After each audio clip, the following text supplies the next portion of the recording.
Cold had stolen the feeling from Clara Whitmore's fingers 20 minutes ago.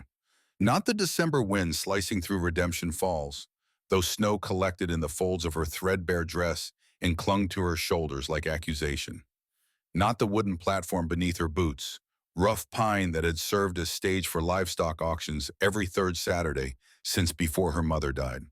The numbness came from somewhere deeper, from the place where shame and fury had burned so hot for so long they'd finally consumed everything, leaving only ash and the terrible certainty that 24 years of life had led exactly here, standing bareheaded while her father sold her to whoever would pay.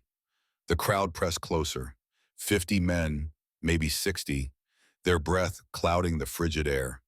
Clara recognized most faces. Mr. Henderson from the general store, gap-toothed and perpetually cheerful until he'd learned about her condition. The Martin brothers, who'd once competed for her hand before the word Baron attached itself to her name like a brand. Even Reverend Morrison stood at the crowd's edge, Bible clutched to his chest, his presence somehow blessing this degradation. Vernon Whitmore's voice cut through the falling snow with the practiced boom of carnival barkers and snake oil salesmen. Gentlemen of Redemption Falls, I present a woman of good breeding and fine education. Clara kept her eyes fixed on the mountains beyond town. Her mother had taught her that trick years ago, back when mother still acknowledged her existence. Look beyond them, daughter. Look where they can't follow. But there was nowhere beyond this moment. Mother was 3 winters dead, and Clara stood alone in the snow, worth exactly whatever desperate men would pay. Clara Whitmore, Vernon continued, his voice dropping to that conspiratorial tone that preceded every bad decision. 24 years of age, recently widowed after 4 years of marriage to James Brennan, who succumbed to consumption this past spring. A murmur rippled through the assembly. The consumption was true enough. The rest, the careful omission of why Thomas's mother had turned her out of the house within days of burying her son, hung unspoken in the winter air.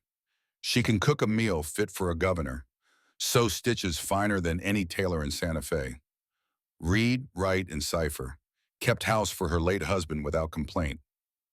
Vernon paused and Clara's stomach turned. Here it came. The revelation that would define her worth or lack thereof. But I'll be straight with you, because you deserve honesty. His voice carried to the back of the square. 4 years of marriage produced not a single child. The midwives examined her. Dr. Aldrich examined her. The conclusion is clear as daylight. She's barren. Can't give a man sons. Can't give him daughters. Can't give him anything but a clean house and hot meals. The words landed like stones thrown at glass. Clara felt each one crack something inside her that had already been broken so many times she'd lost count of the pieces. Now I know what you're thinking, Vernon pressed on, warming to his pitch. Why purchase a woman who can't bear children? Some men found their boots fascinating. Others leaned forward with a different kind of interest. The kind that made Clara's throat close and her hands curl into fists hidden in her skirts. Maybe you've got children already, Vernon suggested. Maybe you need a housekeeper more than a broodmare. Maybe you've got an ailing mother or sister who needs tending. His voice took on an edge that made Clara's skin crawl. Or maybe you just need someone grateful enough not to complain about whatever life you offer.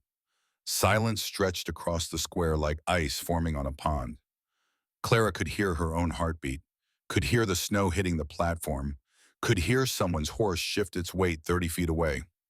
I'm asking $40, Vernon announced. That's all. $40 for a lifetime of service. The papers are legal, blessed by Reverend Morrison himself. He paused, scanning the crowd with eyes that showed too much white. Who will start the bidding? Nothing, not a voice, not a raised hand, not even the shuffle of feet or clearing of throats that might suggest consideration. The snow fell heavier. Clara watched it accumulate on the shoulders of men who'd known her since childhood. Men who'd eaten at her mother's table. Men who'd called her pretty once upon a time when her future looked different than this frozen moment. Come now, gentlemen, Vernon's voice cracked slightly. $35. That's less than a decent milk cow. Still nothing. Clara saw her father's face change, saw the bluster crack and something uglier emerge. Panic, maybe, or the particular shame of a man discovering his daughter wasn't worth even his lowest price. $30, Vernon said, voice breaking. That's less than... Does she know how to handle children? The voice came from the back, deep and rough as creek gravel. The crowd parted and Clara's eyes found him despite herself. Tall, well over 6 feet, with shoulders broad from labor and a worn coat that had been mended carefully at the elbows.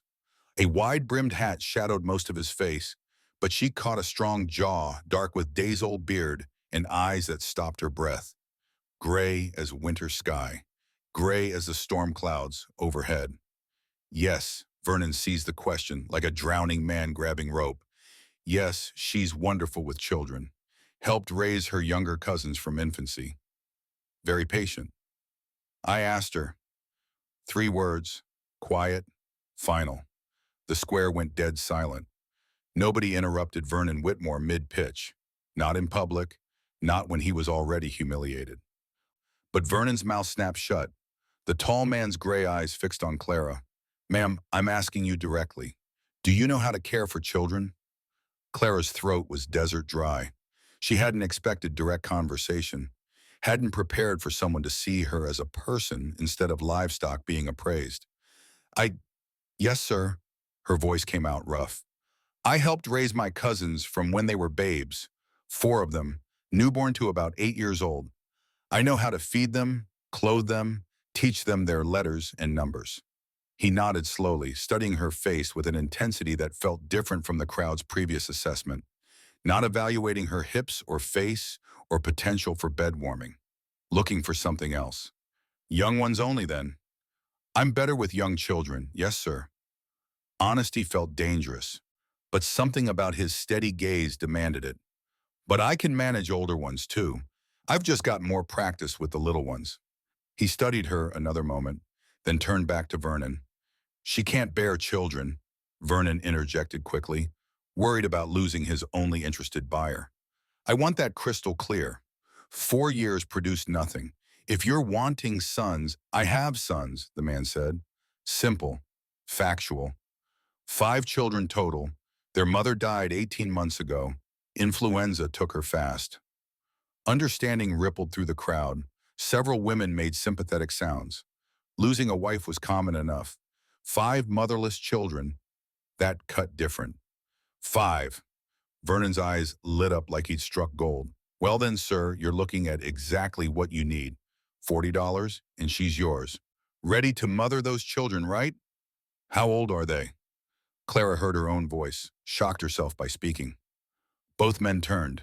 She shouldn't have. Women on auction blocks didn't ask questions. But something about this stranger made her feel like maybe, just maybe, she could. The man addressed her directly as if Vernon weren't standing 3 feet away turning purple. The oldest is 12, name's Benjamin. Thinks he's the man of the house since I'm gone sunup to sundown running the ranch. He paused and something flickered in those gray eyes. Grief still raw beneath the surface. Then there's Samuel, 9 years old, angry at the world for spinning on, angry at me for not saving his mama, angry at God for taking her. His voice dropped lower. Lucas is 7, hasn't spoken since the funeral. Not more than a handful of words in 18 months. Doctor says grief stole his voice. Says it'll come back when he's ready. Clara's chest tightened. The twins are 5, he continued. Nathan and Grace. Grace is my only daughter. His voice caught just slightly, but Clara heard it. She asks every single day when her mama's coming home. Every day I have to tell her the truth, that mama's with God now, that she's not coming back. But truth doesn't help a 5-year-old understand why the world's cruel. Silence held the square. Clara felt tears prick her eyes. She'd never had children, would never have children. But she understood grief, understood what it meant to lose someone and have the world expect you to just keep standing. I'm sorry, she said softly. That's a terrible loss for all of you. The man gave a short nod, then reached into his coat and pulled out a small leather pouch. From it, he extracted a single coin and placed it on the platform's edge with a soft clink that echoed like a gunshot. $1 silver. The crowd gasped. Vernon's face went purple. Now see here, I said $40. 40. That's $1. One.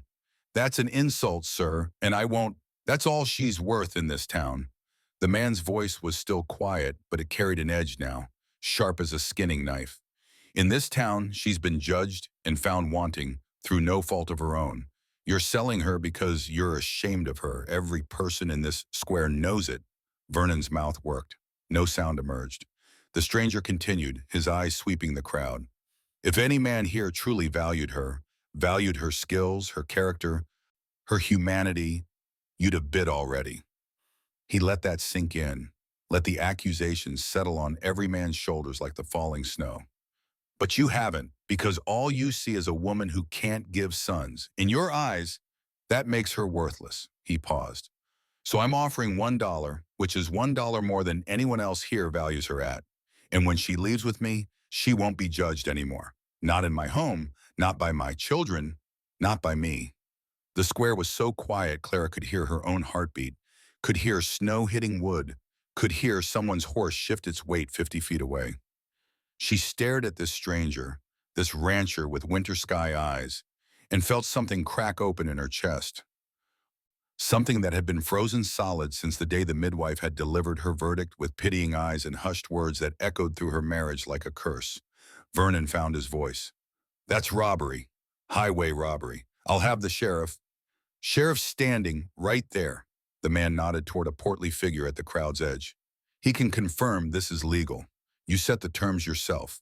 Any man with coin can take her tonight. I've got coin. He turned back to Vernon, met his eyes with a direct challenge. Unless you'd like to call it off, take your daughter home with the dignity she deserves. It was a dare, plain spoken. Keep your daughter and admit you were wrong to sell her, or take the dollar and live with the shame. Vernon Whitmore had never chosen dignity over profit in his life. His hand shot out and snatched the silver dollar. For just a moment, one brief moment, his eyes met Clara's. She saw something there. Regret, maybe, or just the reflection of his own degradation. Then he turned away. She's yours, he said, voice hollow. Papers by morning. The tall man nodded once, then turned to Clara. I'm William Hart. I have a ranch 12 miles north, up near Pine Ridge. I need help with my children. They're hurting, and I can't reach them the way their mother could. He chose his words carefully, and Clara listened to what wasn't said as much as what was. I can offer you a room of your own, 3 meals a day, $1 a week for personal necessities. In exchange, I need you to care for the house and the children. The way he emphasized those words, the house and the children, made his meaning clear. Nothing else. Relief flooded through Clara so powerfully her knees weakened. I understand, Mr. Hart, thank you. Can you ride? Yes, sir, not well, but I can stay in a saddle. Good enough. He glanced at the darkening sky. Collect whatever belongs to you. We were leaving now. Now, Clara blinked. But the papers will be delivered when they're ready. I'm not leaving you in this town 1 minute longer than necessary. Clara looked toward her father, hoping for, what? A goodbye? Some acknowledgement? But Vernon was already walking toward the saloon, his silver dollar clutched tight. I'll just... Clara's voice faltered. My things are at my father's house. I'll come with you, William said, so there's no trouble. They walked through the parting crowd, snow crunching under boots. Clara felt eyes following them, heard whispers starting like wildfire. Mrs. Henderson clutching her rosary, old man Sawyer shaking his head, the Martin sisters wide-eyed, already storing details for gossip. The Whitmore house sat at street's end, small, shabby, peeling paint and a sagging porch. Clara had grown up here. It had never felt like home. She pushed open the door and went straight to her room. Her possessions fit in one worn carpet bag. 2 dresses, undergarments more patched than original fabric, a brush with half its bristles gone, grandmother's Bible, and a tin locket. She paused over the locket, opened it. Inside was a tiny portrait of her mother, young, smiling, full of hope, nothing like the cold stranger who'd turned away when Clara needed her most.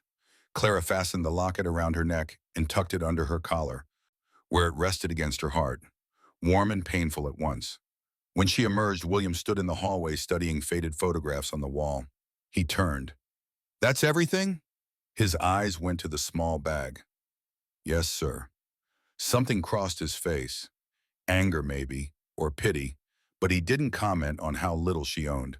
After you, Miss Whitmore. The wagon waited in front of the mercantile, sturdy buckboard with well-maintained wheels. Two horses stamped impatiently, their breath clouding the cold air. William helped Clara up with a brief, respectful touch to her elbow, then climbed beside her and took the reins. They left Redemption Falls without ceremony. Clara didn't look back. For the first hour, silence. The landscape rolled past, snow-covered plains, scattered pines, distant mountains white against gray sky. Wind cut through Clara's thin coat like knives. She shivered. William noticed, reached behind the seat without a word, and pulled out a heavy wool blanket. Thank you. Clara wrapped it around her shoulders. It smelled of pine sap and wood smoke and something else. Lavender, faint but there. His wife's scent, still clinging to the wool. Clara was entering a world built without her, trying to fit into a space carved by a dead woman's absence. The thought should have terrified her. Instead, she felt strangely calm. Whatever waited at the Hart Ranch, it couldn't be worse than what she'd left behind. Finally, as sunset touched the mountain peaks and painted the snow gold, William spoke. The children, his voice was rough from disuse. They're not easy right now. Clara listened. Benjamin thinks he's the man of the house. Gets defensive when I suggest otherwise. He's been managing the younger ones, but he's 12 years old carrying a man's weight. It's breaking him. William's jaw tightened. Samuel's the angry one. Lashes out. Tries to hurt with words because he's hurting inside. He'll test you, push you, see if you'll leave like everyone else has left. Everyone else, Jeremiah? Clara asked quietly. Catherine's family stopped visiting after the funeral. Said it was too painful. My family's back east. They've never even met the children. The town sends casseroles for a month, then forgets you exist. His voice carried bitterness that Clara recognized. The bitterness of abandonment wrapped in pity. We've been alone for 18 months. Samuel knows it. And Lucas, William continued, silent as stone, moves through the house like a ghost. I catch him sometimes, standing in doorways just watching, like he's waiting for something that's never coming. He paused. The twins are 5. Nathan's curious about everything, asks 1,000 questions. But Grace, his voice broke slightly. Grace doesn't understand why her mama doesn't come when she calls. Keeps asking when she's coming home. And I keep telling her the truth, that mama's with God, that she's not coming back. But she's 5. Truth doesn't mean understanding. Clara's throat tightened. That's heartbreaking. Catherine was... William stopped, started again. My wife was the heart of everything. The house, the family, the whole ranch. When she died, it was like someone ripped the center out and expected us all to just keep standing. He turned to look at Clara, really look at her. I need to be clear about something, Miss Whitmore. I didn't bring you to replace Catherine. Nobody could do that, and I didn't bring you to be my wife. I'm not ready for that. May never be ready. Clara nodded. She understood. I brought you because my children are drowning, William said, and I can't reach them. I can mend fence, deliver calves, break horses, but I can't fix what's broken in their hearts. I don't know if I can either, Clara admitted. I'm not asking you to fix them, William interrupted gently. I'm asking you to be there, to keep the house from falling apart, to make sure they eat, wash, sleep, to be steady when everything else is crumbling. He paused. Can you do that? Clara thought about it, really thought. She'd spent a year feeling like a failure, measured against an impossible standard, and found wanting every time. But this man, this stranger who'd bought her for $1 and promised she wouldn't be judged, was asking her to do something she might actually be capable of. Not give birth, not provide heirs, just show up, be present, care. Yes, she said, yes, I can do that. Relief crossed William's face, visible even in the fading light. Good. They rode on as twilight deepened. Stars appeared, more than Clara had ever seen from town, painting the sky silver. Temperature dropped sharply. Despite the blanket, cold seeped into her bones. There, William said, that's home. Clara saw lights flickering ahead. Lantern light warm against darkness. As they drew closer, she made out buildings. Main house, barn, outbuildings clustered together. The house was two-story with a wide porch wrapping the front. Even in darkness, she could see neglect. Peeling paint, crooked shutter, weeds poking through snow. 18 months without a woman's hand showed clearly. William stopped the wagon and set the brake. Before Clara could move, the door burst open. Children spilled out, all five of them, illuminated by lantern light behind them. They stared with expressions ranging from curiosity to outright hostility. The smallest, Grace Clearly, ran down the steps, nightgown flapping around bare feet. "You were gone forever." "Just since morning, baby girl." William's voice softened in a way it hadn't all day. He climbed down and swept her into his arms. "Were you good for Benjamin?" She was a terror. The tallest boy, Benjamin, stepped forward. At 12, he already had his father's build showing in his shoulders. His eyes fixed on Clara with unmistakable suspicion. "Who's that?" "Miss Clara Whitmore," William said, setting Grace down. He turned to help Clara from the wagon. "She's staying with us, helping with the house and looking after you children while I work." "We don't need looking after." Benjamin's voice was flat, hard. "I've been managing fine." "You burned breakfast," piped up one of the twins with a gap-toothed grin. "And put salt in the coffee." "Shut up, Nathaniel." "Boys," warning in William's voice, "mind your manners." He turned to Clara. "These are my sons, Benjamin, Samuel, Lucas, and Nathan. And this is Grace." Clara climbed down, clutching her bag, and faced the children. Benjamin scowled openly. Samuel, the 9-year-old, stood with arms crossed and jaw set like he was ready for battle. Lucas watched with enormous eyes but said nothing. The twins stood together, Nathan curious and Grace half hiding. "Hello," Clara said. She didn't force a smile. "I'm pleased to meet you." Silence. "Is she our new ma?" Grace asked, small voice breaking the quiet. "No," William was firm. "Your ma is your ma, always will be. Miss Clara is here to help, that's all." "We don't need help," Benjamin repeated, but with less conviction now. He looked tired, bone-deep tired from carrying too much weight too long. "Well, you've got it anyway," William said. "Now, Benjamin, take Miss Whitmore's bag. Show her to the spare room. Rest of you, bed. It's late." The children dispersed slowly, plenty of foot-dragging and mutinous looks. Benjamin grabbed Clara's bag with barely contained hostility and disappeared inside. The others followed, glancing back. William waited until they were gone, then turned to Clara. In the lantern light, his face looked haggard, older. "I'm sorry," he said quietly. "They're not usually this rude." "They're protecting themselves," Clara said. "I understand. I'm a stranger in their mother's space. Of course they're suspicious." William studied her, surprise in those gray eyes. "You do understand."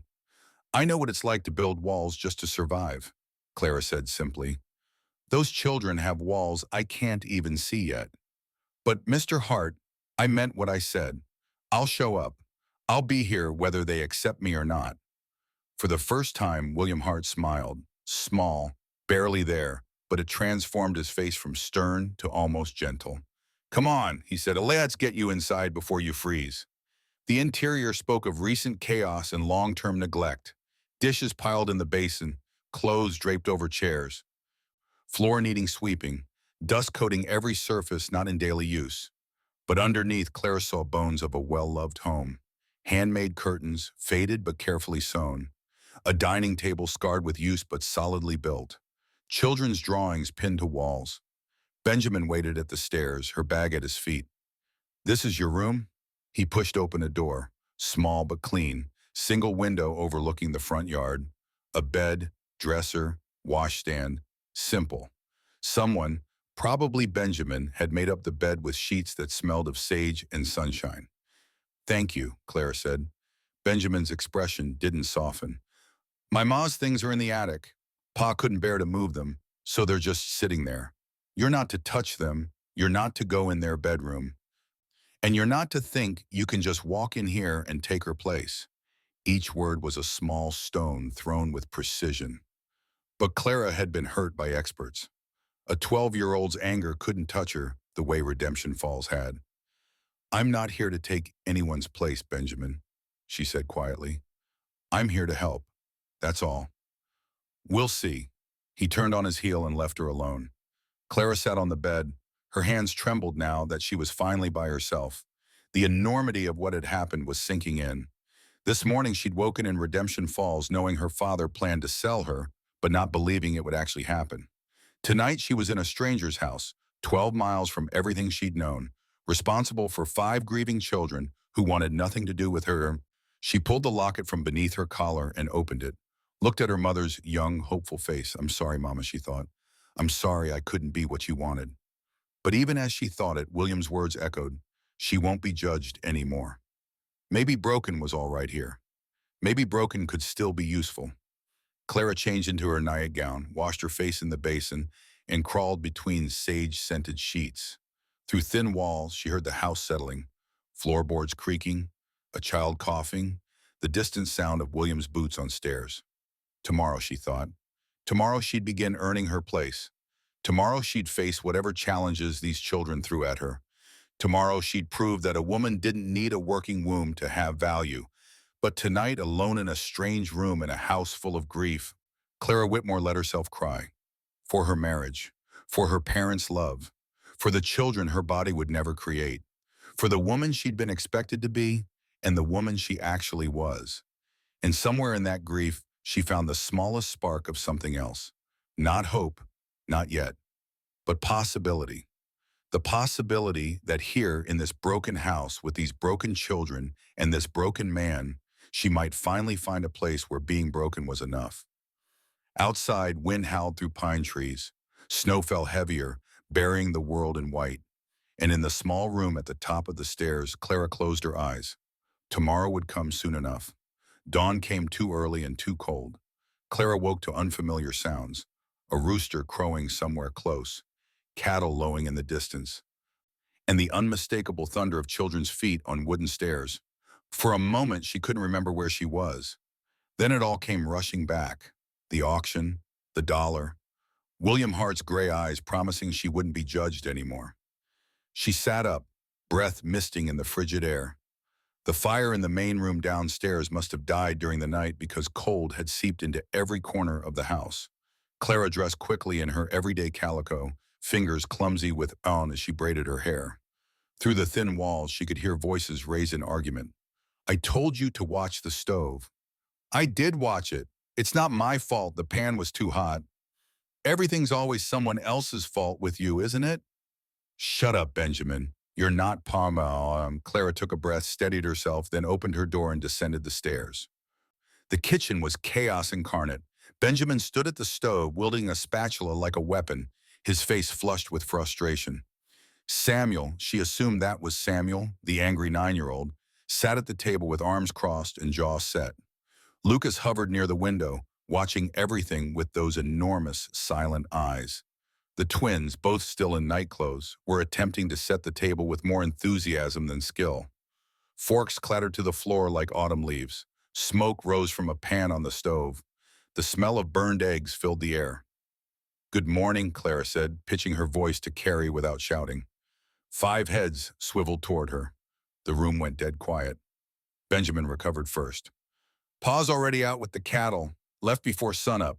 Said to tell you there's eggs in the coop, milk in the cold cellar, flour in the pantry. Thank you. Clara moved into the kitchen, assessing damage. Burned eggs in one pan, what looked like the remains of an attempted pancake in another. Coffee boiling over on the back burner, filling the room with bitter smell. May I? She asked, gesturing to the stove. Benjamin stepped back. Relief flooded his face despite his attempt to hide it. Suit yourself. Clara had learned to cook in her mother's kitchen under strict tutelage. She'd never enjoyed it particularly, but she knew her way around a stove. She removed the ruined pans, dumped the coffee that was more sludge than beverage, and started fresh. The children watched in silence, expressions ranging from Benjamin's barely concealed hostility to Grace's wide-eyed curiosity. Nathaniel, Grace, Clara said as she measured coffee grounds. Could you pick up those forks and put them in the basin? We'll need to wash them before we use them. The twins looked at each other, then at Benjamin, clearly seeking permission. When he didn't object, they scurried to obey, treating it like a game to see who could collect the most forks. Samuel, Clara continued, cracking eggs into a bowl, would you mind fetching water from the pump? We'll need it for washing up. Get it yourself. Samuel didn't move from his chair. Clara paused, egg in each hand, turned to look at him properly. This was a test. Push too hard and she'd lose him completely. Back down and she'd never earn his respect. All right, she said mildly, turning back to her work. I'll get it myself in a moment. Though I have to say, your father struck me as the kind of man who raises children with better manners than that.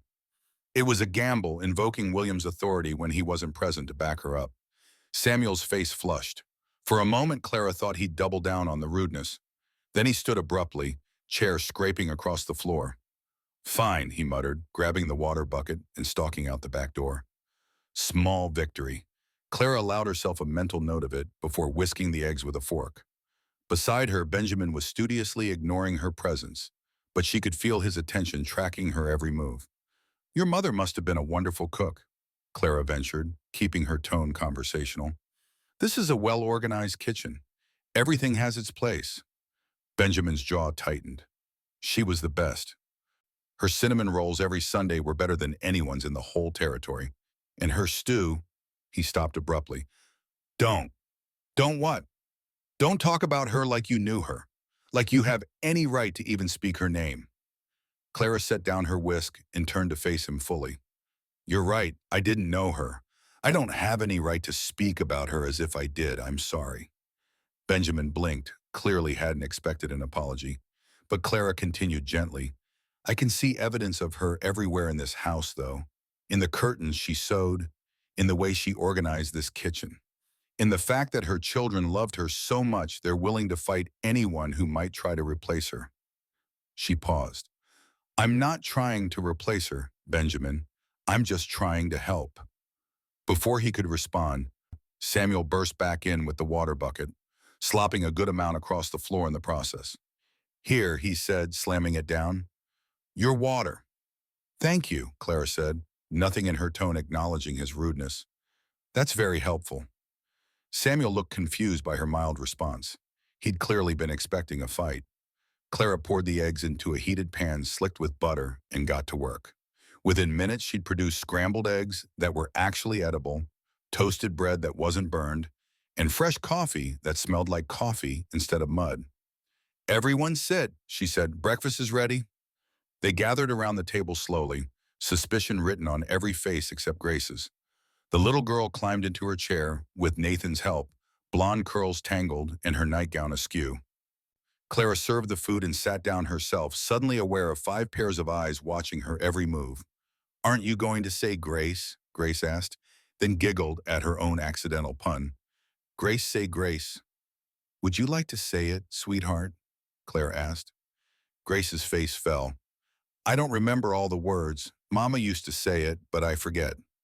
Silence descended, heavy with grief. That's all right, Clara said gently. We can say a simple one together. Would that be okay? Grace nodded. Clara bowed her head. Thank you for this food, for this family, and for this day. Amen. Amen, the children echoed. All except Samuel, who stared at his plate with mutinous silence. They ate. The eggs weren't perfect. Clara had been out of practice, but they were edible and hot, and that seemed to be enough. Even Samuel took 3 helpings, though he refused to make eye contact with her. After breakfast, Clara surveyed the disaster that was the main room. Dishes everywhere, clothes draped over furniture, dust thick enough to write your name in. 16 months of grieving men and children had left their mark. All right, she said, more to herself than the children. Where do we start? You don't need to, Benjamin began. I know I don't need to, Claire interrupted, but I'm going to anyway. This house deserves better than this. Your mother deserves better than this. That stopped his protest cold. I'm going to need help, Clara continued. Benjamin, you're in charge of collecting all the clothes that need washing. Samuel, you're going to help me move furniture so we can sweep properly. Lucas, she turned to the silent 7-year-old who'd been shadowing them all morning without saying a word. Lucas, would you be willing to help me figure out where things go? You've lived here your whole life. I haven't. I'll need a guide. Lucas stared at her with those enormous eyes. Didn't speak, but after a moment he nodded. Perfect. Nathaniel, Grace, you two are on a treasure hunt. I need you to find anything that doesn't belong where it is. Toys, books, anything that should be put away. Can you do that? The twins nodded enthusiastically, already scanning the room for misplaced items. They set to work. Clara had learned long ago that the best way to manage children was to keep them busy and make them feel useful. Within an hour, the main room was starting to look less like a disaster zone and more like a home. Benjamin worked in sullen silence, but he worked. Samuel complained constantly about everything.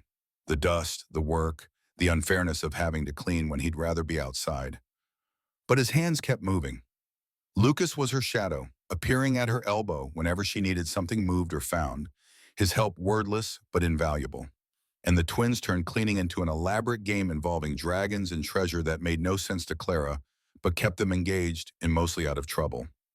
By noon, the main room gleamed. Windows let in actual sunlight instead of filtered murk.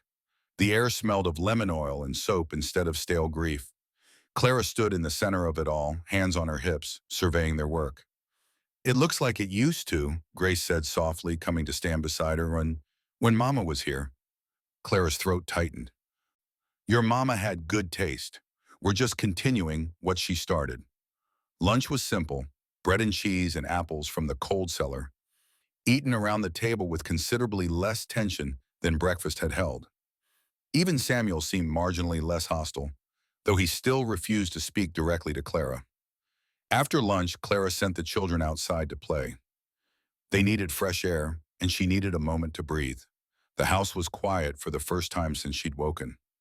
Clara walked through the room slowly, taking stock. There was so much work to be done, so many small things that had been neglected, mending that needed doing, floors that needed scrubbing, a garden that... She stopped at the back window, looking out at what had once been a garden. Now it was just frozen ground and dead stalks poking through snow. Catherine's garden, William had mentioned. Clara made a mental note. Spring would come eventually. When it did, she'd see what could be saved. She's dead, you know. Clara turned. Samuel stood in the doorway, his face hard. Who's dead, Samuel? My ma. She's dead and she's not coming back. And you being here doesn't change that. Clara moved to the table and sat down, gestured to the chair across from her. Samuel didn't move. You're right, Clara said quietly. Your mother is gone, and nothing I do will change that. I'm not here to change that, Samuel. I'm not here to make you forget her, or replace her, or pretend like she never existed. Then why are you here? Because your father asked me to help. Because you and your brothers and sister need someone to make sure you eat and wash and have clean clothes. Because this house was falling apart and someone needed to try to hold it together. We were doing fine without you, Samuel said, but his voice cracked. No, Clara said gently. You weren't. You were surviving. That's different from being fine. Samuel's face twisted. You don't know anything about us, about what it's like. You're right. I don't know what it's like to lose a mother, but I know what it's like to lose someone. I know what it's like to feel like the world is against you. I know what it's like to be so angry you could scream, but you have to just keep going anyway because there's no other choice. She paused. And I know that being angry at me is easier than being angry at your mother for dying, or at God for taking her. So if you need to be angry at me, Samuel, that's all right. I can handle it. Samuel stared at her, his 9-year-old face working through emotions too big for his small frame. Then he turned and ran. Clara let him go. Some things couldn't be fixed with words. The afternoon passed in more cleaning, more organizing, more small battles won and lost with the children's trust. Benjamin remained warily suspicious. Samuel avoided her entirely after their confrontation. But Lucas brought her a smooth stone he'd found by the creek and placed it carefully on the kitchen windowsill without explanation. And Grace asked if Clara could help her brush out her tangled hair. Clara sat on the porch steps with Grace between her knees, working a brush gently through blonde curls while the winter sun slanted low. Mama used to sing when she brushed my hair, Grace said. Do you know any songs? Clara's voice was nothing special, serviceable but plain. But she sang anyway, Hush Little Baby, in a quiet voice while her hands worked through tangles. Grace hummed along, not quite on key. That was nice, Grace said when Clara finished. You're nice. Thank you, sweetheart. Are you going to stay, or are you going to go away like everyone else? Clara's hands stilled. What do you mean, like everyone else? Grandma and Grandpa used to visit all the time. Then Mama died and they stopped coming. They said it was too sad. And the church ladies brought food for a while, but then they stopped too. Everybody stops. Clara's chest ached. I'm not going to stop, Grace. I'm going to stay. Promise? I promise. What if we're bad? Samuel's mean sometimes. Benjamin gets grumpy. What if we make you want to leave? Clara turned Grace around gently so they were face to face. Listen to me carefully, Grace. You could be as bad as you possibly know how to be, and I still wouldn't leave. Do you know why? Grace shook her head. Because I made a promise to your father that I would help take care of you, and I keep my promises. Grace studied her with those serious 5-year-old eyes. Then she threw her arms around Clara's neck and held on tight. Clara held her back, this motherless child who smelled of little girl sweat and pine trees, and something in her chest that had been frozen for so long started to thaw. William returned as the sun was setting, riding in on a horse caked with mud and exhausted from a long day. He dismounted in front of the house and stopped short, taking in the scene on the porch. Clara with Grace in her lap, both of them watching the last of the daylight paint the snow gold. Pa! Grace scrambled down and ran to him. Miss Clara sang to me and brushed my hair, and she promised she's not going to leave. William's gray eyes met Clara's over his daughter's head. Something passed between them. Understanding, maybe, or just exhausted gratitude. Is that so? He asked Grace, but he was still looking at Clara. I keep my promises, Mr. Hart, Clara said quietly. I'm starting to see that. He swung Grace up onto his hip. How was your day? We cleaned the whole house. It looks like when Mama was here. And Miss Clara made real breakfast, not Benjamin's burned stuff. Where is Benjamin? William interrupted, scanning the yard. Here, Pa. Benjamin emerged from the barn, wiping his hands on his pants. Just finishing the evening feed. Good man. William set Grace down. Everyone else? Samuel's in the barn loft, Benjamin said, his voice careful. Been up there since lunch. William's jaw tightened. He knew what it meant when Samuel hid in the barn loft. I'll talk to him. He had a hard day, Clara said, standing. We had a conversation that didn't go the way he wanted. William turned to her. What kind of conversation? The kind where I told him it was all right to be angry at me instead of at his mother for dying. He didn't like that much. Something shifted in William's expression. You told him that? Someone needed to. William studied her for a long moment, then nodded slowly. I'll go talk to him. You've done enough for one day. I'll get dinner started, Clara said. You must be starving. She headed inside before he could argue, before she could see whatever emotion was playing across his weathered face. Dinner was quiet. Samuel came down from the loft but didn't speak. He sat at the table and ate the stew Clara had made. Not from Catherine's recipe box, she wasn't ready for that yet, but from her own mother's recipe, and kept his eyes on his plate. William ate like a man who'd been working since before dawn and hadn't stopped. He didn't say much, but Clara felt him watching the children, assessing how they were, how this first day had gone. After dinner, the children scattered to their evening routines. William lingered at the table while Clara washed dishes. The house looks good, he said finally, better than it has in months. The children helped. They worked hard.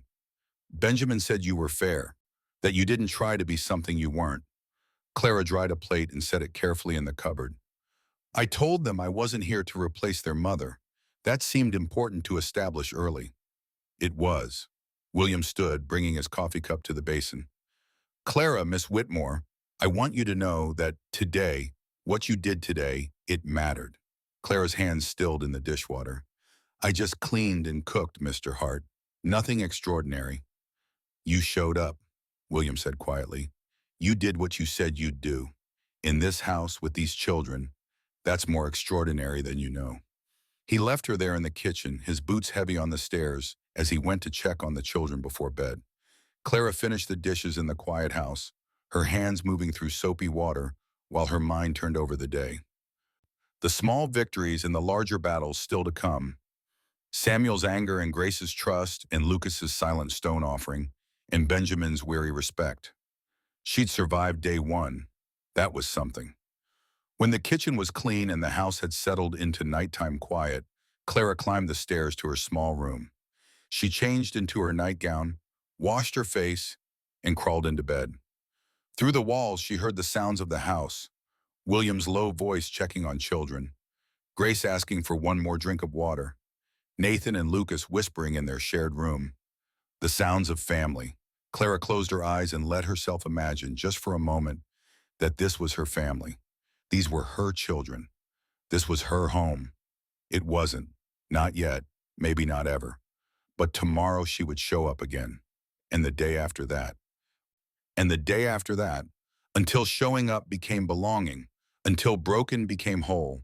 Until maybe, just maybe, a woman bought for $1 could become priceless. Outside, snow began to fall again, silent and soft, covering the world in white. And inside the small room at the top of the stairs, Clara Whitmore slept dreamlessly for the first time in longer than she could remember, wrapped in sage-scented sheets in the tentative hope that she might actually survive this after all. 3 weeks passed in a blur of early mornings and exhausted nights. Clara fell into the rhythm of ranch life. Wake before dawn, start the fire, make breakfast, clean, cook, mend, repeat. The children slowly, grudgingly, began to accept her presence. Benjamin stopped watching her like she might steal the silver at any moment. Samuel's barbs lost some of their edge. Lucas left small gifts on her windowsill almost daily now. Rocks, feathers, once a perfectly preserved bird's nest. And Grace had taken to following Clara Baum everywhere, a small shadow in a too-big nightgown that desperately needed replacing. It was Grace who woke her that morning, climbing into her bed before sunrise, her small body radiating heat like a stove. "Mama Clara," Grace whispered. She'd started calling Clara that a week ago, testing the name carefully like it might break. "My throat hurts and my head feels funny." Clara pressed a hand to Grace's forehead. "Hot. Too hot." "All right, sweetheart," Clara said, keeping her voice calm despite the ice forming in her stomach. "Let's get you back to bed. You're staying home today." She carried Grace to the room she shared with Nathan, tucked her under blankets, and felt her forehead again. Still burning, just a winter cold, Clara told herself. Nothing that rest and fluids wouldn't cure. By noon, she knew she was wrong. Grace's fever had spiked to something dangerous. The little girl drifted in and out of consciousness, mumbling nonsense about chickens and snowmen and whether the sky was supposed to be green. Her skin was dry, despite the heat radiating from her small body. Her lips cracked, even though Clara kept trying to get water into her. "Benjamin," Clara said, her voice steadier than she felt, "I need you to ride out to the north pasture where your father's working. Tell him Grace is very sick. Tell him I need him home." Benjamin's face went white. Is it like when Ma—" "No," Clara said firmly, though she wasn't sure she believed it herself. "It's not like that, but she needs her father. Can you go?" Benjamin was out the door before she finished speaking, running for the barn with the desperate speed of a child trying to outrun his worst nightmare. "Samuel," Clara turned to find him standing in the doorway, his face carefully blank. "I need you to ride to town. Get Doc Morrison, fast as you can. Can you do that?" For once, Samuel didn't argue, didn't make a smart remark or challenge her authority. He just nodded and ran. That left Clara alone with Grace, Lucas, and Nathan. The twins stood together near the bed, holding hands, their usual energy subdued into worried stillness. "Lucas," Clara said, "pump fresh water, as much as you can carry. Nathan, go to the pantry and bring me any dried herbs you can find. Mint, chamomile, anything that looks like it's for tea." The boys scattered to their tasks, grateful to have something to do besides watch their sister burn. Clara sat on the edge of Grace's bed and pressed another cool cloth to the child's forehead. Grace's eyes fluttered open, unfocused and glassy. "Mama." Grace's voice was barely a whisper. Clara's throat closed. "It's Miss Clara, sweetheart. Your mama's still with God, remember?" "Want Mama." Tears leaked from the corners of Grace's eyes. "Want Mama to make it stop hurting." "I know, baby. I know you do." Clara's own tears fell unchecked now. But your mama can't come back. So you've got me instead, and I'm going to do everything I can to make you better, all right? But I need you to fight. I need you to be brave and strong and fight. Grace's eyes closed again. Lucas returned with water, his thin arms straining under the bucket's weight.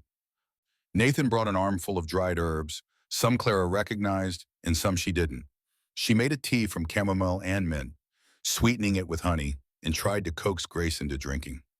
"Come on, sweetheart," she murmured, supporting Grace's head while holding the cup to those cracked lips. "Just a few sips. That's all I need, just a few sips."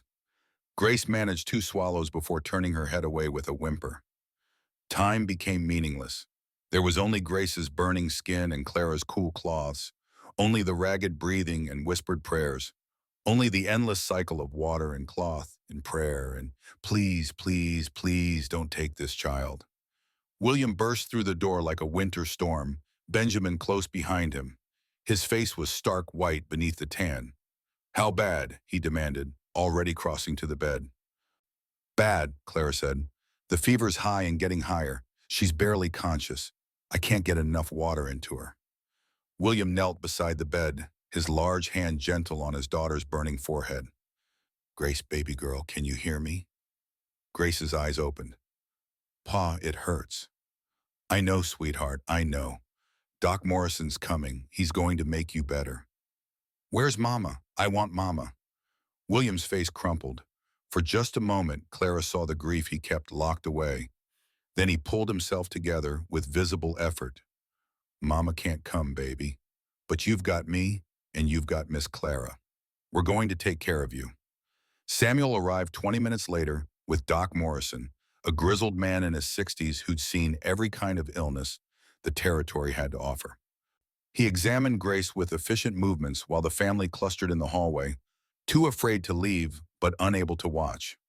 When Doc Morrison emerged, his face was grave. "It's scarlet fever," he said without preamble. "The rash will confirm it in the next day or so, but all the signs are there."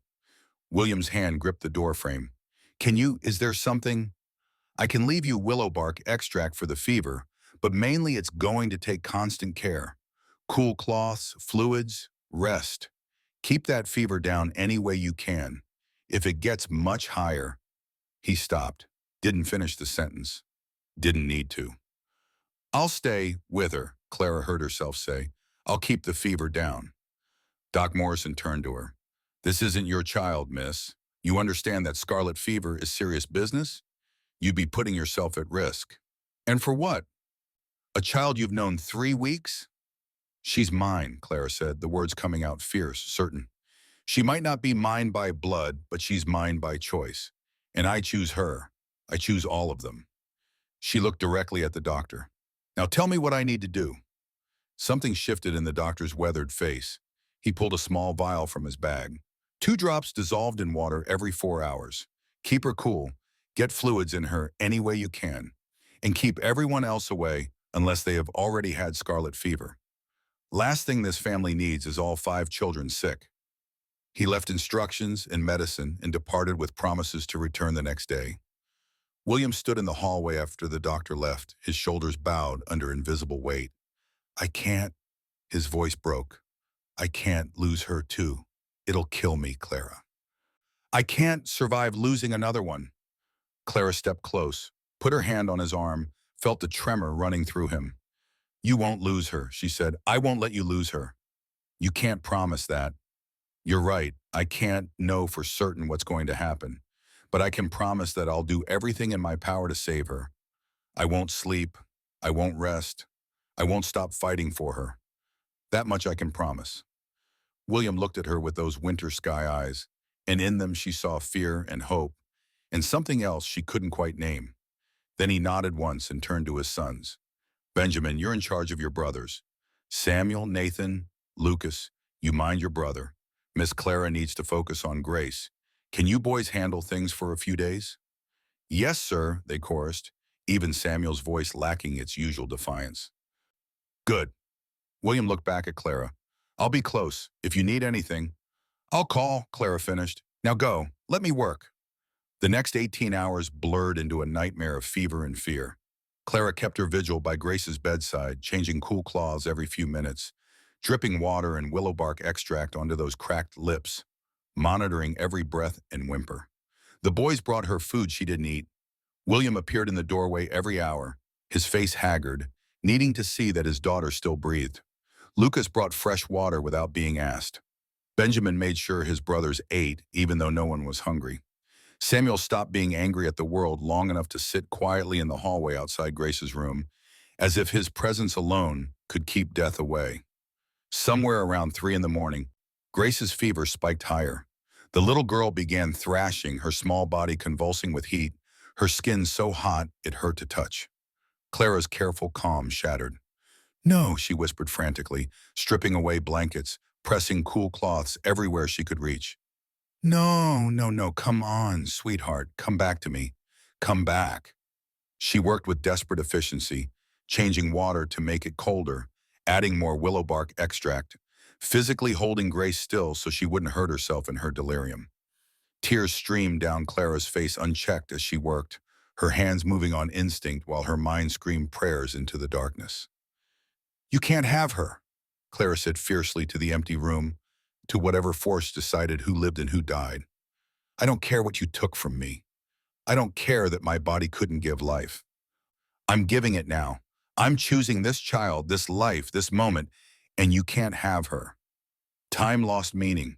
There was only Grace's burning skin and Clara's cool cloths, only the ragged breathing and the whispered prayers, only the endless battle between fever and will. Then, just as the first gray light of dawn began seeping through the window, something shifted. Grace's thrashing slowed. Her breathing, while still labored, became more regular. Clara pressed her palm to the child's forehead and felt, not coolness, not yet, but less heat. The fever was breaking. "That's it," Clara whispered, exhausted tears falling faster now. "That's my girl. Come back to us. Come on back."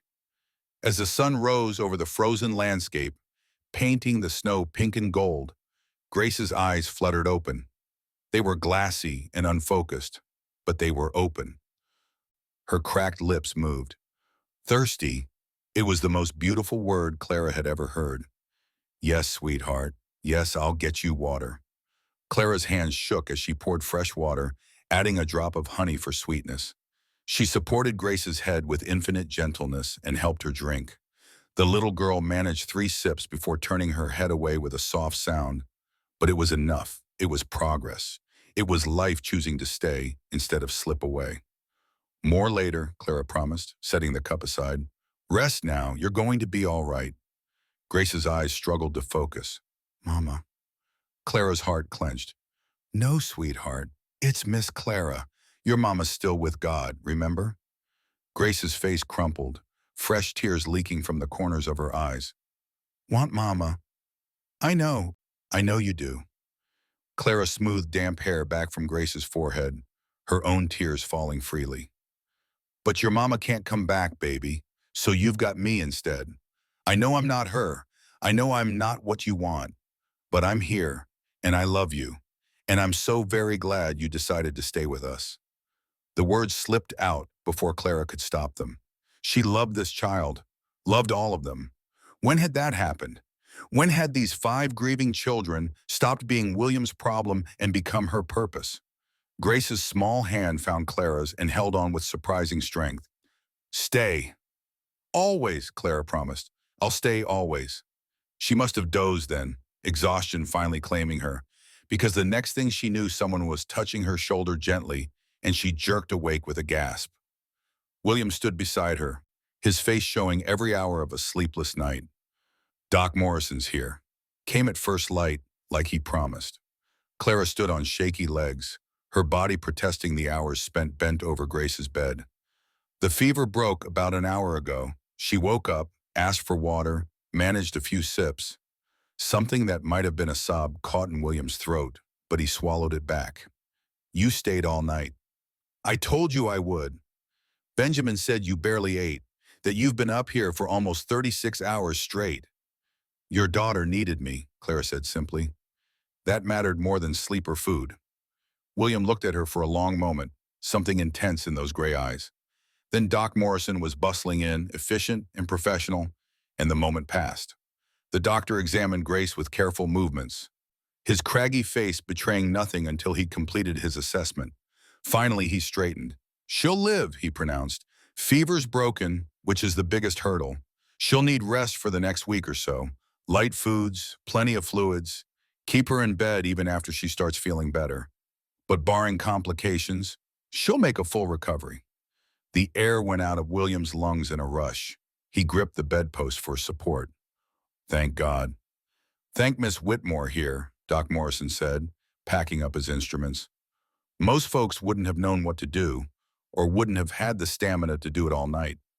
She saved your daughter's life, Mr. Hart. No question about it." After the doctor left, William stood in Grace's room, watching his daughter sleep peacefully for the first time in 2 days. Clara gathered her things, preparing to finally rest. "Clara," she turned. "I don't know how to thank you," William said, his voice thick with emotion he was trying hard to control. "There aren't words big enough for what you did." "I didn't do anything special," Clara protested. "I just stayed. That's all. That's everything." William crossed to her, stood close enough that she could see the exhaustion in his face, the fear that still hadn't fully left his eyes. "You could have kept your distance, protected yourself from getting sick too, but you didn't. You stayed with her all night, fought for her like she was your own."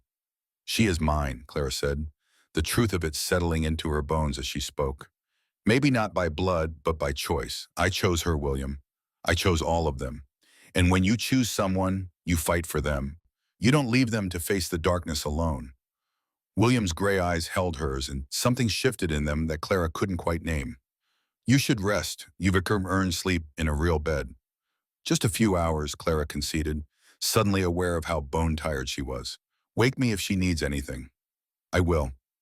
Clara stumbled to her room and fell onto the bed, still fully dressed.